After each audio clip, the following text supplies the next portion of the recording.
Assalamualaikum warahmatullahi wabarakatuh. Perkenalkan, nama saya Nur Rahma dari Prodi Manajemen Universitas Pancasakti Kampus D Bekasi.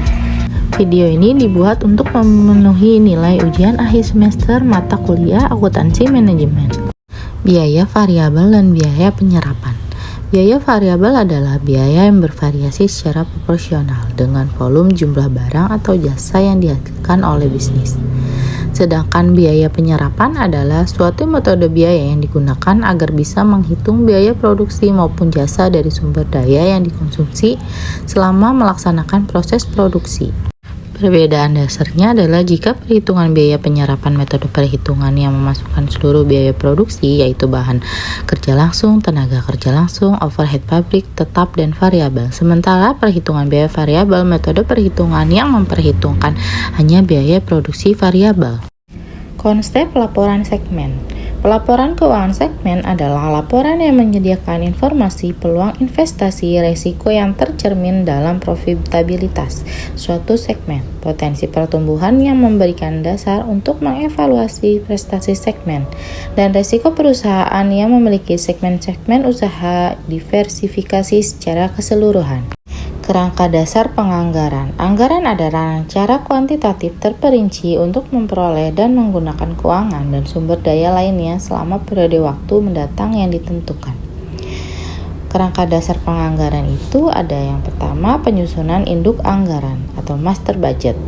Adalah sebuah anggaran komprehensif yang menyatakan keseluruhan rencana bisnis bagi seluruh perusahaan untuk suatu periode yang mencakup 1 tahun atau kurang. Ada cara membuat anggaran penjualan. Yang pertama, pilih periode yang tepat. Yang kedua, cek persediaan dan harga. Yang tiga, periksa data penjualan Anda di periode sebelumnya. Yang keempat, bandingkan data Anda dengan industri saat ini. Yang kelima, konsultasikan dengan tim penjualan dan pelanggan. Yang keenam, menilai tren pasar saat ini. Dan yang terakhir, buat anggaran penjualan. Yang kedua, ada anggaran bahan baku langsung. Bahan baku langsung adalah semua bahan baku yang merupakan bagian barang jadi yang dihasilkan sebagai dasar untuk memperkirakan kebutuhan dana yang diperlukan untuk melaksanakan pembelian bahan baku. Sebagai dasar penentuan harga pokok produksi, yakni memperkirakan komponen harga pokok pabrik karena penggunaan bahan baku langsung dalam proses produksi.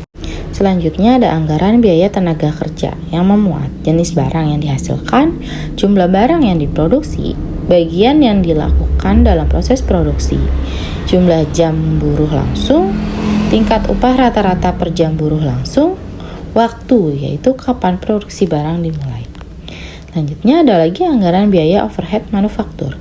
Ada beberapa faktor yang dapat mempengaruhi proses penyusunan biaya overhead pabrik, yakni budget unit yang akan diproduksikan, standar pembebanan biaya yang ditetapkan oleh perusahaan, sistem pembayaran upah yang dipakai oleh perusahaan, dan metode depresiasi yang dilakukan perusahaan.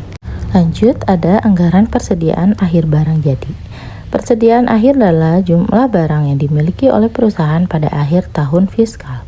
Hal ini erat kaitannya dengan biaya persediaan akhir yang merupakan jumlah uang yang dikeluarkan untuk mendapatkan barang-barang dalam persediaan. Hal ini harus dihitung berdasarkan biaya terendah atau pasar. Ada lagi anggaran beban penjualan, yaitu faktor yang harus dipertimbangkan dalam menyusun anggaran penjualan. Yang pertama, faktor pemasaran meliputi luas pasar, persaingan, kemampuan pasar untuk menyerap barang, dan sifat konsumen.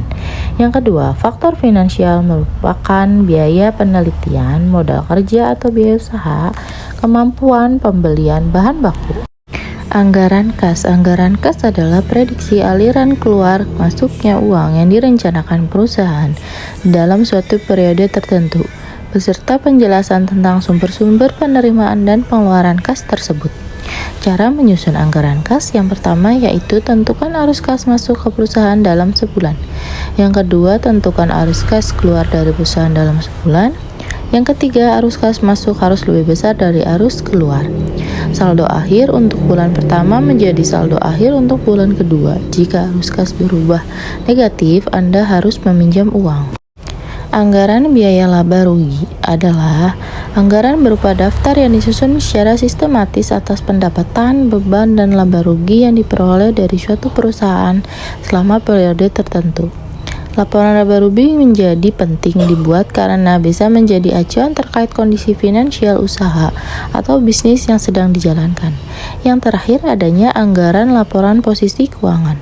Anggaran ini berisi tentang suatu rencana perubahan utang, aktiva, dan modal perusahaan selama periode anggaran ditetapkan. Dalam penyusunan anggaran posisi keuangan, pihak perusahaan bisa melihat hasil anggaran neraca yang sebelumnya telah dibuat. Sekian presentasi yang dapat saya berikan. Semoga bermanfaat. Wassalamualaikum warahmatullahi wabarakatuh.